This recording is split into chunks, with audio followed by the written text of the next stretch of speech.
ಪ್ರಿಯ ವೀಕ್ಷಕರೇ, ವಿಜಯ ವಿಶ್ವವಾಣಿಗೆ ಸ್ವಾಗತ. ನಾನು ನಾಗೇಶ್. ಕರ್ನಾಟಕದಲ್ಲಿ ಜಾತಿ ಗಣತಿ ಆರಂಭಕ್ಕೂ ಮುನ್ನವೇ ಕಿಚ್ಚು ಧಗಧಗಿಸುತ್ತಿದೆ. ಗಣತಿಯಲ್ಲಿ ಕ್ರಿಶ್ಚಿಯನ್ ಜೊತೆ ಹಿಂದೂ ಉಪಜಾತಿ ಸೇರ್ಪಡೆಯಾಗಿದ್ದು, ಕ್ರಿಶ್ಚಿಯನ್ ಕುರುಬ, ಕ್ರಿಶ್ಚಿಯನ್ ಬ್ರಾಹ್ಮಣ, ಕ್ರಿಶ್ಚಿಯನ್ ದಲಿತ ಸೇರಿ ಇತರೆ ಉಪಜಾತಿಗಳ ಸೇರ್ಪಡೆಗೆ ತೀವ್ರ ವಿರೋಧ ವ್ಯಕ್ತವಾಗ್ತಾ ಇದೆ. ಸಮೀಕ್ಷೆ ವೇಳೆ ಏನ್ ಬರೀತಾರೋ ಬರೆಯಲಿ ಅಂತ ಈಗಾಗಲೇ ಸಿಎಂ ಸಿದ್ದರಾಮಯ್ಯ ಹೇಳಿದ್ದು, ಇದು ಹಿಂದೂ ಸಂಘಟನೆಗಳ ಬೆಂಗಣ್ಣಿಗೆ ಗುರಿಯಾಗಿದೆ. ಈ ಹಿಂದೆ ವಿವಾದಕ್ಕೆ ಗುರಿಯಾಗಿದ್ದ ಜಾತಿ ಗಣತಿ ವರದಿಯನ್ನ ಕಸದ ಬುಟ್ಟಿಗೆ ಎಸೆದು ಮತ್ತೆ ಹೊಸದಾಗಿ ಗಣತಿಗೆ ಮುಹೂರ್ತ ನಿಗದಿ ಮಾಡಿದೆ. ಇದಕ್ಕಾಗಿ 420 ಕೋಟಿ ರೂಪಾಯಿಗಳನ್ನ ವೆಚ್ಚ ಮಾಡ್ತಿದೆ. ಈ ಹಿಂದಿನ ವರದಿಗೆ ಮಠಾಧೀಶರು, ಪ್ರಬಲ ಸಮುದಾಯಗಳ ವಿರೋಧ ವ್ಯಕ್ತವಾದ ಬೆನ್ನಲ್ಲೇ ಕಾಂಗ್ರೆಸ್ ಈ ನಿರ್ಧಾರಕ್ಕೆ ಬಂದಿದೆ. ಈ ಹಿಂದಿನ ಜಾತಿ ಗಣತಿ ವರದಿಯು ಅಂಕಿ ಅಂಶಗಳ ಬಗ್ಗೆ ಕೆಲವು ಪ್ರಭಾವಿ ಸಮುದಾಯಗಳು ವಿರೋಧ ವ್ಯಕ್ತಪಡಿಸಿದ್ವು. ಅಂಕಿ ಅಂಶಗಳ ಕುರಿತಂತೆ ಕೆಲ ಹಿಂದುಳಿದ ಸಮುದಾಯಗಳಿಂದಲೂ ಆಕ್ಷೇಪ ಹೊರಹಾಕಿದ್ದು, ಇದಲ್ಲದೆ ಜಾತಿ ಗಣತಿ 10 ವರ್ಷ ಹಳೆಯದಾದ ಕಾರಣ ಇದಕ್ಕೂ ಅಪಸ್ವರ ಕೇಳಿಬಂದಿತ್ತು. ಈ ಹಿನ್ನೆಲೆಯಲ್ಲಿ ಮರು ಜಾತಿ ಗಣತಿಗೆ ಹೈಕಮಾಂಡ್ ಸೂಚಿಸಿತ್ತು. ಸ್ವಪಕ್ಷದವರ ವಿರೋಧವನ್ನು ಲೆಕ್ಕಿಸದೆ ಕಳೆದ ಏಪ್ರಿಲ್ 11ರಂದು ಸಚಿವ ಸಂಪುಟ ಸಭೆಯಲ್ಲಿ ಜಾತಿ ಗಣತಿ ವರದಿಯನ್ನ ಮಂಡಿಸಲಾಗಿತ್ತು. ಮುಸ್ಲಿಮರನ್ನ ನಂಬರ್ 1 ಜನಸಂಖ್ಯೆ ಎಂದು ತೋರಿಸಿ ಪರಿಶಿಷ್ಟ ಸಮುದಾಯವನ್ನ ನಂಬರ್ 2 ಎಂದು ತೋರಿಸಲಾಗಿತ್ತು. ಒಕ್ಕಲಿಗ, ಲಿಂಗಾಯತ ಸಮುದಾಯ ಇದರ ವಿರುದ್ಧ ಸಿಡಿದೆದ್ದು, ಜಾತಿ ಗಣತಿ ವರದಿ ಜಾರಿಯಾದ್ರೆ ಸರ್ಕಾರವೇ ಬಿದ್ದೋಗಲಿದೆ ಅಂತ ಎಚ್ಚರಿಕೆಯನ್ನು ನೀಡಿದ್ರು. ಪ್ರತಿಭಟನೆಗೆ ಬೆಚ್ಚಿ ಬಿದ್ದ ಸರ್ಕಾರ ಜಾತಿ ಗಣತಿ ವರದಿ ಜಾರಿಯನ್ನ ಮುಂದೂಡಿತ್ತು. ಕೇಂದ್ರದ ಮೋದಿ ಸರ್ಕಾರ ಇತ್ತೀಚೆಗಷ್ಟೇ ಜನಗಣತಿ ಜೊತೆ ದೇಶಾದ್ಯಂತ ಜಾತಿ ಗಣತಿಗೂ ನಿರ್ಧಾರ ಕೈಗೊಂಡಿತ್ತು. ಆದರೆ ಇದೀಗ ಮಹತ್ವದ ಬೆಳವಣಿಗೆಯಲ್ಲಿ ಭಾರೀ ಕೋಲಾಹಲಕ್ಕೆ ಕಾರಣವಾಗಿದ್ದ 10 ವರ್ಷಗಳ ಹಿಂದಿನ ಜಾತಿ ಗಣತಿ ವರದಿಯನ್ನ ಕೈಬಿಟ್ಟು ಹೊಸದಾಗಿ ಜಾತಿ ಗಣತಿ ಮಾಡಲು ರಾಜ್ಯ ಕಾಂಗ್ರೆಸ್ ಸರ್ಕಾರ ಮುಂದಾಗಿದ್ದು, ಇದು ಹೊಸದೊಂದು ರಾಜಕೀಯ ಸಮರಕ್ಕೆ ನಾಂದಿಯನ್ನು ಹಾಡಿದೆ. ಕಾಂಗ್ರೆಸ್ ಹೈಕಮಾಂಡ್ ರಾಜ್ಯದ ಪ್ರಬಲ ಸಮುದಾಯಗಳ ವಿರೋಧಕ್ಕೆ ಮಣಿದು ಮರು ಸರ್ವೆಗೆ ಮುಂದಾಗಿದೆ. ಅಂದ್ರೆ ಕಾಂಗ್ರೆಸ್ ಪಕ್ಷದ ವರಿಷ್ಠರಿಗೆ ಕರ್ನಾಟಕದ ಪ್ರಬಲ ಜಾತಿಗಳ ವಿರೋಧ ಕಟ್ಟಿಕೊಳ್ಳಲು ಇಷ್ಟವಿಲ್ಲ. ಹೀಗಾಗಿ ಹೈಕಮಾಂಡ್ ಸೂಚನೆ ಮೇರೆಗೆ ಜಾತಿ ಗಣತಿಯನ್ನ ಮತ್ತೊಮ್ಮೆ ಹೊಸದಾಗಿ ನಡೆಸಲು ಸಿಎಂ ಸಿದ್ದರಾಮಯ್ಯ ಅವರಿಗೆ ಸೂಚನೆಯನ್ನ ನೀಡಲಾಗಿತ್ತು. ಹಳೆಯ ಜಾತಿ ಜನಗಣತಿ ಸರ್ವೆಯಲ್ಲಿ ಪ್ರಬಲ ಸಮುದಾಯಗಳ ಜನಸಂಖ್ಯೆ ಕಡಿಮೆ ಇತ್ತು.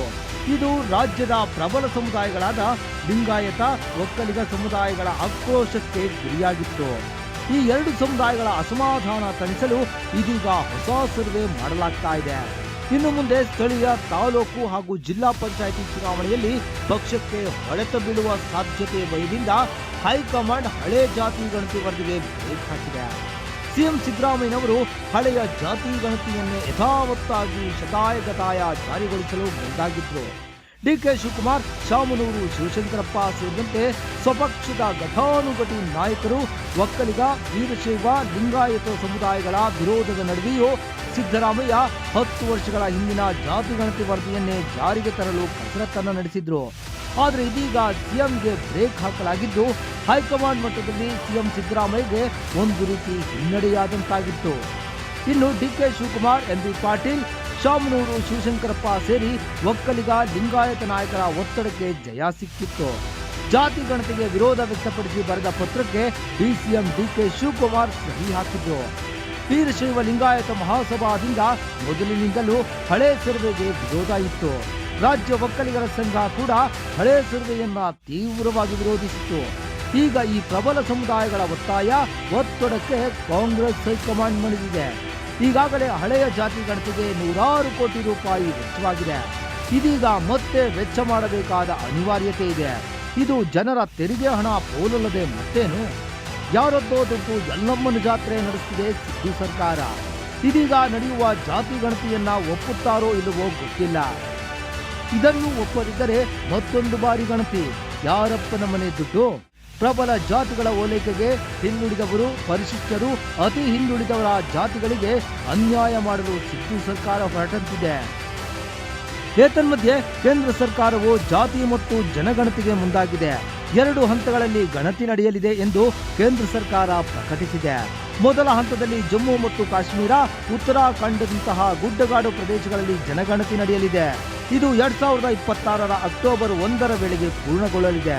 ಎರಡನೆಯ ಹಂತದ ಜನಗಣತಿಯು ದೇಶದ ಇತರ ಭಾಗಗಳಲ್ಲಿ ನಡೆಯಲಿದ್ದು 2027ರ ಮಾರ್ಚ್ 1ರ ಒಳಗೆ ಕೊನೆಗೊಳ್ಳಲಿದೆ. ದಶವಾರ್ಷಿಕ ಜನಗಣತಿಯು 2021ರಲ್ಲಿ ನಡೆಯಬೇಕಿತ್ತು. ಆದರೆ ಕೋವಿಡ್ ಸಾಂಕ್ರಾಮಿಕದ ಕಾರಣಕ್ಕೆ ಅದನ್ನ ಮುಂದೂಡಲಾಗಿತ್ತು. ಆದರೆ ನಂತರದ ದಿನಗಳಲ್ಲಿ ಅದನ್ನ ಮತ್ತೆ ಮುಂದಕ್ಕೆ ಹಾಕಿದ್ದು ಏಕೆ ಎಂಬ ಬಗ್ಗೆ ವಿವರಣೆ ಸಿಕ್ಕಿಲ್ಲ. ಈಗ ಕೇಂದ್ರ ಸರ್ಕಾರ ಮಾಡಿರುವ ಘೋಷಣೆಯನ್ನ ಸ್ವಾಗತಿಸಬೇಕಿದೆ. ಯಾಕಂದ್ರೆ ಈ ಪ್ರಕ್ರಿಯೆಯು ದೇಶದ ಹಲವು ಆಯಾಮಗಳಲ್ಲಿ ಬಹಳ ಮುಖ್ಯವಾಗುತ್ತೆ. ಈ ಜನಗಣತಿಯು 16 ವರ್ಷಗಳ ಅಂತರದ ನಂತರ ನಡೆಯಲಿದೆ. ಸ್ವಾತಂತ್ರ್ಯ ನಂತರ ಇದೇ ಮೊದಲ ಬಾರಿ ಜಾತಿ ಜನಗಣತಿಯು ಹಾಗೂ ಜನಗಣತಿಯು ಜೊತೆ ನಡೆಯಲಿದೆ. ದೇಶದಲ್ಲಿ ಕಡೆಯ ಬಾರಿಗೆ ಜಾತಿ ಜನಗಣತಿ ನಡೆದಿದ್ದು 1931ರಲ್ಲಿ. ಹೀಗಾಗಿ ಈ ಬಾರಿ ಜಾತಿ ವಿವರ ಸಂಗ್ರಹಿಸಲಿರುವುದು ಮಹತ್ವ ಪಡೆದುಕೊಳ್ಳುತ್ತೆ. ಇದೇ ಮೊದಲ ಬಾರಿಗೆ ಜನಗಣತಿಯನ್ನ ಡಿಜಿಟಲ್ ಸಾಧನಗಳನ್ನ ಬಳಸಿ ನಡೆಸಲಾಗುತ್ತೆ. ಅಂದ್ರೆ ದತ್ತಾಂಶ ಸಂಗ್ರಹ ಇನ್ನಷ್ಟು ವೇಗವಾಗಿ ನಡೆಯುತ್ತೆ. ಬೇಕಾದ ಮಾಹಿತಿಯನ್ನ ಪಡೆಯೋದು ಸುಲಭವಾಗುತ್ತೆ. ಒಂದು ವೇಳೆ ಕೇಂದ್ರ ಮತ್ತು ರಾಜ್ಯದ ಜನಗಣತಿಯಲ್ಲಿ ವ್ಯತ್ಯಯ ಉಂಟಾದ್ರೆ ಆಗಲೂ ರಾಜಕೀಯ ದೊಂಬರಾಟ ಶುರುವಿಟ್ಟುಕೊಳ್ಳುತ್ತೆ. ರಾಜಕೀಯ ಮೇಲಾಟಗಳಲ್ಲಿ ಮತ್ತೆ ಅನೇಕ ಸಣ್ಣ ಜಾತಿಗಳಿಗೆ ಅನ್ಯಾಯವಾಗುವುದು ನಿಶ್ಚಿತ. ಒಟ್ಟಾರೆ ಜಾತಿ ಗಣತಿ ಧರ್ಮ ಸಂಕಟ ತಂದೊಡ್ಡುವುದರಲ್ಲಿ ಅನುಮಾನವಿಲ್ಲ. ಎಷ್ಟೇ ಬಾರಿ ಜಾತಿ ಗಣತಿ ನಡೆಸಿದ್ರೂ ಯಾರು ಒಪ್ಪುವ ಸ್ಥಿತಿಯಲ್ಲಿಲ್ಲ. ಜಾತಿ ಗಣತಿಗೆ ಹಣ ಸುರಿಯುವ ಬದಲು ತೆಪ್ಪಗಿರೋದು ಲೇಸು. ಪ್ರಬಲ ಜಾತಿಗಳನ್ನ ಎದುರು ಹಾಕಿಕೊಂಡು ಎದೆಗಾರಿಕೆಯಿಂದ ಜಾತಿ ಗಣತಿ ಒಪ್ಪುವ ಧೈರ್ಯ ಸಿದ್ದರಾಮಯ್ಯನವರಿಗಿಲ್ಲ. ಸುಮ್ಮನೆ ಇಲ್ಲದ ಕೆಲಸಕ್ಕೆ ಕೈ ಹಾಕಿ ಸಮಯ ಮತ್ತು ಜನರ ತೆರಿಗೆ ಹಣ ವ್ಯರ್ಥ ಮಾಡುವ ಬದಲು ಅಭಿವೃದ್ಧಿ ಕಾರ್ಯದತ್ತ ಗಮನ ಹರಿಸಬೇಕಿದೆ. ಜಾತಿ ಗಣತಿ ವರದಿಯನ್ನ ಸಿದ್ಧಪಡಿಸಲು ಒಟ್ಟು 165 ಕೋಟಿ ಹಿಂದೆ ವೆಚ್ಚ ಮಾಡಲಾಗಿತ್ತು. ಆದರೆ ಇವೆಲ್ಲವೂ ಇದೀಗ ನೀರಿನಲ್ಲಿ ಮಾಡಿದ ಹೋಮದಂತಾಗಿದೆ. ಇದೀಗ ಹೊಸತಾಗಿ ಮಾಡಬೇಕಿರುವ ಸಮೀಕ್ಷೆಗೆ 420 ಕೋಟಿ ರೂಪಾಯಿಗಳನ್ನ ಖರ್ಚು ಮಾಡಲಾಗ್ತಿದೆ. ಆದರೆ 90 ದಿನಗಳಲ್ಲಿ ಸಮೀಕ್ಷೆ ನಡೆಸಿ ವರದಿ ಕೊಡಲು ಸೂಚಿಸಲಾಗಿದೆ. ಜಾತಿ ಗಣತಿ ವರದಿ ವಿಚಾರವಾಗಿ ಕಾಂಗ್ರೆಸ್ ಸರ್ಕಾರ ಈಗಾಗಲೇ ಸತತವಾಗಿ ಹಿನ್ನಡೆಯನ್ನ ಅನುಭವಿಸಿದೆ. ಸಿಎಂ, ಡಿಸಿಎಂ ಹಾಗೂ ಸಚಿವರ ಹೇಳಿಕೆಗಳು ಗೊಂದಲವನ್ನ ಸೃಷ್ಟಿಸಿವೆ. ಮುಂದಿನ ಸಮೀಕ್ಷೆಯಲ್ಲಾದ್ರೂ ಮತ್ತೆ ಗೊಂದಲ ಸೃಷ್ಟಿಯಾಗದಂತೆ ಸರ್ಕಾರ ನೋಡಿಕೊಳ್ಳುತ್ತಾ ಅನ್ನೋದು ಕುತೂಹಲಕ್ಕೆ ಕಾರಣವಾಗಿದೆ.